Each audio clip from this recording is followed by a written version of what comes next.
괜찮아, 괜찮아 하며 수십 번을 참아냈는데 어느 날 사소한 한마디에 그만 소리를 지르고 화를 내고 만 적 있으신가요? 평소 말 한마디 없이 조용히 살아오셨던 분이 갑자기 식탁을 박차고 일어나거나 전화기를 던지듯 끊거나 수십 년 함께한 사람에게 이제 지쳤어라는 말을 내뱉는 순간, 그 순간 주변 사람들은 놀라서 물어봅니다. 왜 그래? 무슨 일 있어? 하지만 정작 본인도 정확히 설명하기 어렵습니다. 그저 가슴속 어딘가가 무너져 내리는 기분만 들 뿐입니다. 그 후 찾아오는 감정은 후회와 자책입니다. 내가 왜 그랬을까? 참을 수 있었는데. 하지만 동시에 또 다른 마음도 올라옵니다. 그동안 나는 얼마나 참았는데.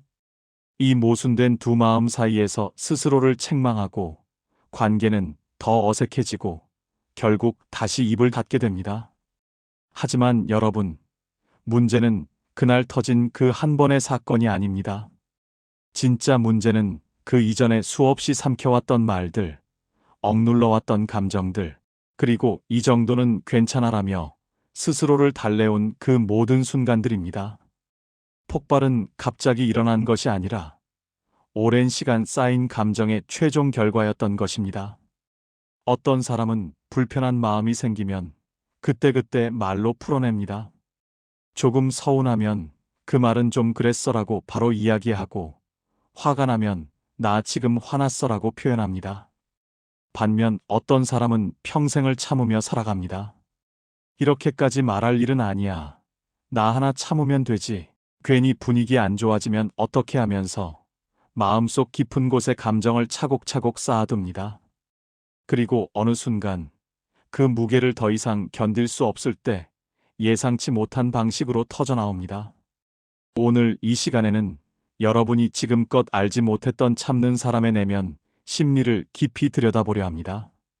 왜 어떤 사람은 자꾸 참게 되는지, 폭발 직전에는 어떤 신호가 나타나는지, 그리고 터진 후에 왜 더 큰 상처가 남는지, 그 심리적 메커니즘의 진짜 비밀을 하나하나 풀어드리겠습니다. 그동안 참아온 당신의 마음, 결코 잘못이 아닙니다. 다만, 이제는 그 마음을 조금 더 지혜롭게 다루는 법을 배워야 할 때입니다. 상처받은 자신을 미안해하지 마십시오. 오늘 이 영상이 당신의 마음을 이해하고 어루만지는 시간이 되기를 바랍니다. 그럼 지금부터 참고 참다가 폭발하는 사람의 심리 패턴을 본격적으로 분석해 보겠습니다. 1장 조용한 사람의 폭발은 갑작스러운 것이 아니라 60년간 쌓인 감정 부채가 한순간에 청구된 것입니다. 60년을 함께 산 부부가 있습니다. 아내는 평생 말이 없었습니다. 남편이 밥상을 뒤엎어도, 자식들이 무례하게 굴어도, 친척들이 무시하는 말을 해도 그저 웃으며 넘겼습니다. 그런 아내에게 어느 날 저녁 남편이 국이 왜 이렇게 짜? 라는 한마디를 던지자 갑자기 국그릇을 싱크대에 내던지며 소리쳤습니다. 60년을 참았는데 이제 그만 좀 하세요. 남편은 어안이 벙벙했습니다. 국 한 그릇 때문에 왜 이러냐고 되물었지만 아내의 눈에는 눈물이 가득했습니다. 심리학에서는 이를 감정 축적 효과라고 부릅니다. 사람은 하나하나의 작은 스트레스는 견딜 수 있지만 그것이 해소되지 않고 계속 쌓이면 결국 임계점을 넘게 됩니다. 미국의 심리학자 존 고트만은 부부관계 연구에서 불만을 표현하지 않고 쌓아두는 사람일수록 관계 만족도가 급격히 떨어지며 어느 순간 폭발적으로 관계를 단절하는 경향이 높다는 사실을 밝혀냈습니다. 즉, 조용한 사람의 폭발은 갑작스럽게 보이지만 실제로는 수년간의 감정 부채가 한순간에 청구된 것입니다. 조용한 사람이 터지는 이유는 단순히 성격이 급해서가 아닙니다. 오히려 그 반대입니다. 너무 오래 참았기 때문에 감정을 조절할 여유가 사라진 것입니다. 평소 감정을 표현하는 사람은 감정의 수위를 조절할 수 있지만 억눌러 온 사람은 감정이 한계를 넘는 순간 통제력을 잃습니다. 그것은 나약함이 아니라 인간으로서 당연한 심리적 반응입니다. 독일의 철학자 니체는 이렇게 말했습니다. 침묵이 오래 지속되면 그것은 폭풍이 된다. 말하지 않는 것이 평화를 지키는 것처럼 보이지만 실제로는 언젠가 올 폭풍을 준비하는 것과 같습니다. 진정한 평화는 침묵이 아니라 솔직한 대화 속에서 만들어집니다. 그러니 조용히 살아온 당신의 삶을 탓하지 마십시오. 다만 이제는 조금씩 작은 목소리로라도 당신의 마음을 꺼내 보이는 연습을 시작해 보시기 바랍니다. 이장 참는 사람의 마음 속에는 내가 말하면 이기적인 사람이 될 거야라는 두려움이 평생을 지배하고 있습니다. 한 60대 남성은 평생 직장에서 인정받지 못했습니다. 승진해서 밀려나도, 후배가 자신을 무시해도, 상사가 부당한 업무를 떠넘겨도 그는 한 번도 항의하지 않았습니다. 퇴직 후 가족들에게 물었습니다. 왜 한마디도 안 하셨어요? 그는 이렇게 대답했습니다. 내가 참으면 되지. 괜히 분위기 망치고 싶지 않았어. 이런 심리를 심리학에서는 자기 희생 스키마라고 부릅니다. 자신의 감정보다 타인의 평온을 우선시하는 사고방식입니다. 이는 종종 어린 시절 형성된 신념에서 비롯됩니다. 착한 아이는 불평하지 않는다. 참는 것이 미덕이다라는 메시지를 반복적으로 받으며, 잘한 사람은 자신의 감정 표현을 이기적이고 부끄러운 것으로 인식하게 됩니다. 심리학자 제프리 영은 이러한 신념이 성인이 되어서도 지속되며 만성적인 불만족과 우울감으로 이어진다고 설명합니다. 속으로 삼키는 사람의 마음 깊은 곳에는 두려움이 있습니다. 내가 불편하다고 말하면 사람들이 나를 이기적이라고 생각하지 않을까? 내 말 때문에 관계가 틀어지면 어떡하지라는 두려움입니다. 하지만 이 두려움은 실제 현실보다 과장된 경우가 많습니다. 대부분의 사람들은 정직한 감정 표현을 존중하며 오히려 참다가 터지는 모습에 더 놀라고 당황합니다. 프랑스 작가 앙드레 지드는 이렇게 말했습니다. 자신에게 진실하지 않은 사람은 타인에게도 진실할 수 없다. 자신의 감정을 부정하고 억누르는 것은 자신에게 거짓말을 하는 것이며 그것은 결국 관계의 진정성까지 해칩니다. 당신이 참아온 시간들은 결코 헛되지 않았습니다. 하지만 이제는 당신 자신에게도 진실해질 시간입니다. 3장 폭발 2주 전부터 이미 당신의 몸은 신호를 보내고 있었습니다. 마이너스 잠 못 이루는 밤, 이유 없는 눈물, 모든 것이 귀찮아지는 순간들. 한 여성은 며느리와의 관계에서 늘 참아왔습니다. 명절 때마다 혼자 음식을 준비하고 손주들 돌보는 일도 도맡아 했습니다. 어느 날부터 그녀는 잠을 제대로 자지 못했습니다. 사소한 일에도 눈물이 났고 아무것도 하기 싫었습니다. 그러다 명절날 며느리가 어머니, 국 좀 더 끓여주세요라고 말하자 그녀는 그 자리에서 주저앉아 울음을 터뜨렸습니다. 심리학에서는 감정 폭발 이전에 나타나는 신호를 번아웃 전조 증상이라고 합니다.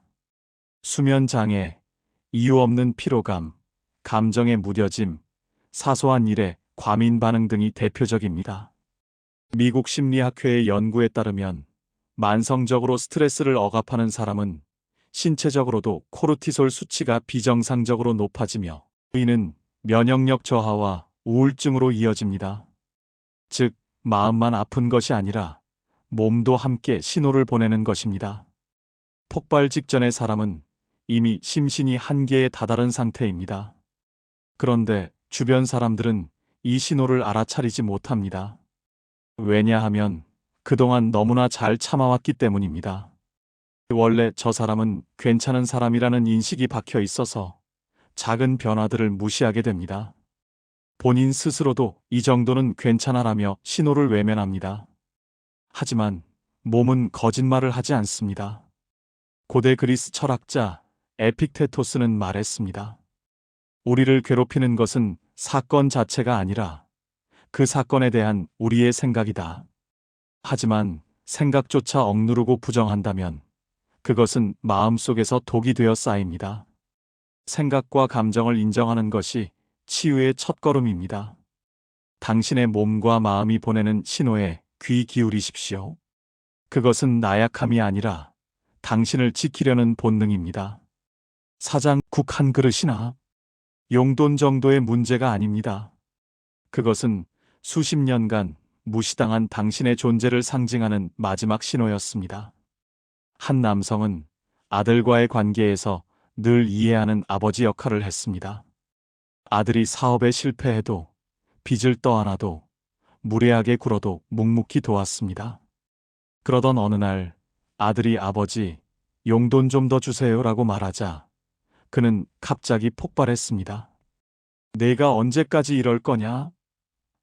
아들은 어리둥절했습니다. 그동안 다 괜찮았는데 왜 갑자기 화를 내는지 이해할 수 없었습니다. 이를 심리학에서는 최후의 지푸라기 효과라고 부릅니다.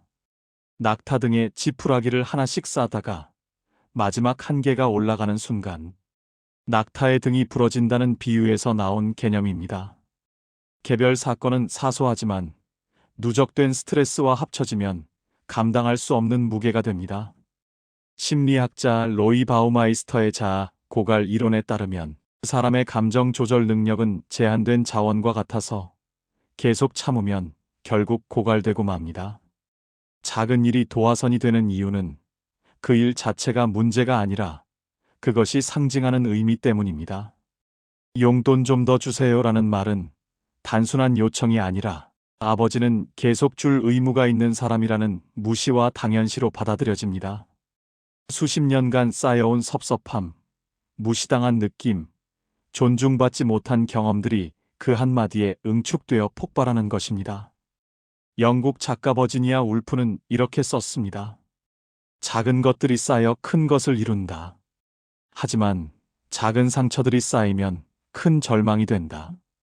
사소한 무례함, 작은 무시, 가벼운 말들이 반복되면 결국 관계를 무너뜨리는 균열이 됩니다. 울분이 터진 그 순간의 작은 사건을 탓하지 마십시오. 진짜 문제는 그 이전에 있었습니다. 그것을 알아차리는 것이 회복의 시작입니다. 5장 울분이 터진 후 찾아오는 죄책감이 더 무서운 이유는 당신이 평생 스스로에게 착해야 한다는 감옥을 만들어 왔기 때문입니다. 한 여성은 친구 모임에서 늘 웃으며 다른 사람들의 이야기를 들어주는 역할이었습니다. 그런데 어느 날 친구가 또다시 자기 자랑만 늘어놓자 그녀는 갑자기 너는 항상 내 이야기만 해? 라고 소리쳤습니다. 그 자리는 냉랭하게 끝났고 다음 날 후회가 밀려왔습니다. 친구에게 사과했지만 관계는 예전 같지 않았고 그녀는 자신이 더 나쁜 사람이 된 것 같은 죄책감에 시달렸습니다. 폭발 이후의 죄책감을 심리학에서는 과도한 자기 비난이라고 합니다. 참는 성향을 가진 사람은 자기 표현에 익숙하지 않기 때문에 감정을 드러낸 후 스스로를 과도하게 비난합니다. 심리학자 엘버트 앨리스의 비합리적 신념 이론에 따르면 나는 항상 완벽하게 자제해야 한다는 비현실적 기준을 스스로에게 적용하는 사람일수록 한 번의 실수를 자신의 본질적 결함으로 해석합니다. 실제로는 정당한 감정 표현이었음에도 자신을 나쁜 사람으로 규정해버립니다. 폭발 이후의 상처는 두 가지입니다. 하나는 관계의 손상이고 다른 하나는 자기 자신에 대한 신뢰의 손상입니다. 나는 원래 이런 사람이 아닌데 라는 생각이 자존감을 무너뜨립니다. 하지만 진실은 이렇습니다. 당신은 나쁜 사람이 아닙니다. 다만 너무 오래 참았을 뿐입니다. 감정을 표현한 것 자체는 잘못이 아니며 문제는 표현 방식과 타이밍이었을 뿐입니다. 스위스 심리학자 칼 융은 말했습니다. 우리가 저항하는 것은 지속된다. 우리가 받아들이는 것은 변화한다. 자신의 감정을 저항하고 억누르면 그것은 더 강하게 돌아옵니다. 받아들이고 표현하면 비로소 변화할 수 있습니다. 울분이 터진 그 순간에 당신을 용서하십시오. 그것은 당신의 본 모습이 아니라 한계를 넘은 마음의 비명이었습니다. 6장 평생 착하게 살았는데 왜 나만 외로운가요? 그 답은 당신이 진짜 마음을 숨기며 살았기 때문입니다. 한 60대 여성은 상담가를 찾아와 이렇게 말했습니다. 저는 평생 착하게 살았어요. 남편에게도 자식에게도 동서들에게도 양보했어요. 그런데 왜 저만 힘든 걸까요? 왜 저만 외로운 걸까요? 그녀의 눈에는 억울함과 슬픔이 가득했습니다. 심리학에서는 이를 착한 사람 증후군이라고 부릅니다. 타인의 필요는 민감하게 알아차리지만 자신의 필요는 무시하는 패턴입니다. 심리학자 해리엇 브레이커는 이러한 패턴이 실제로는 자기 자신과의 관계를 손상시키며 장기적으로는 타인과의 관계도 불균형하게 만든다고 설명합니다. 왜냐하면 상대방은 당신의 진짜 마음을 알 기회가 없고 당신은 점점 더 외롭고 이해받지 못한다고 느끼기 때문입니다.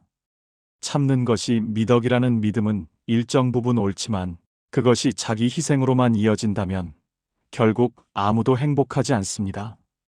건강한 관계는 서로의 솔직함 위에 세워집니다. 당신이 불편하다고 말할 때 상대방은 비로소 당신을 진짜로 이해할 기회를 얻습니다.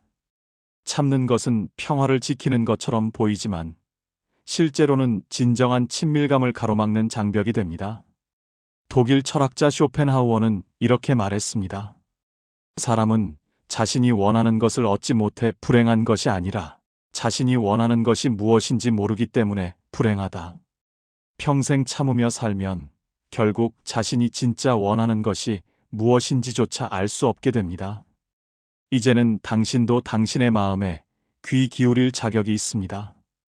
당신의 감정도 당신의 필요도 존중받아야 합니다. 7장 당신이 참으면 평화로울 거라 생각했지만 상대방은 그동안 당신의 진짜 마음을 한 번도 알 기회가 없었습니다. 한 남성은 아내가 갑자기 짐을 싸서 친정에 가버린 후 충격에 빠졌습니다. 우리 사이에 큰 문제가 없었는데 왜 갑자기 이러는 거야? 하지만 나중에 알고 보니 아내는 수년간 작은 불만들을 속으로만 삼켜왔고 그는 그것을 전혀 눈치채지 못했습니다. 관계 심리학에서는 이를 의사소통 불균형이라고 부릅니다. 한쪽은 문제가 없다고 생각하고 다른 한쪽은 심각한 문제를 느끼는 상황입니다. 심리학자 존 고트만의 연구에 따르면 감정을 표현하지 않는 파트너를 둔 사람은 상대의 내면 상태를 파악하기 어려워하며 결국 감정적 거리가 멀어집니다. 즉, 참는 사람만 힘든 것이 아니라 상대방도 혼란스럽고 당황스러운 상황에 놓이게 됩니다. 참는 사람의 폭발은 본인에게도 충격이지만 상대방에게는 더 큰 충격입니다. 왜 진작 말하지 않았어? 라는 원망이 생기고 나는 그동안 뭘 한 거지? 라는 자책도 생깁니다. 하지만 이것은 누구의 잘못도 아닙니다. 한쪽은 말하는 법을 배우지 못했고 다른 한쪽은 듣는 법을 배우지 못했을 뿐입니다. 관계는 두 사람이 함께 만들어가는 것이며 서로의 방식을 이해하려는 노력이 필요합니다. 프랑스 철학자 시몬 베유는 말했습니다. 주의를 기울이는 것이야말로 가장 순수한 형태의 사랑이다. 상대방의 작은 변화, 침묵 속의 메시지에 주의를 기울이는 것이 진정한 관심입니다.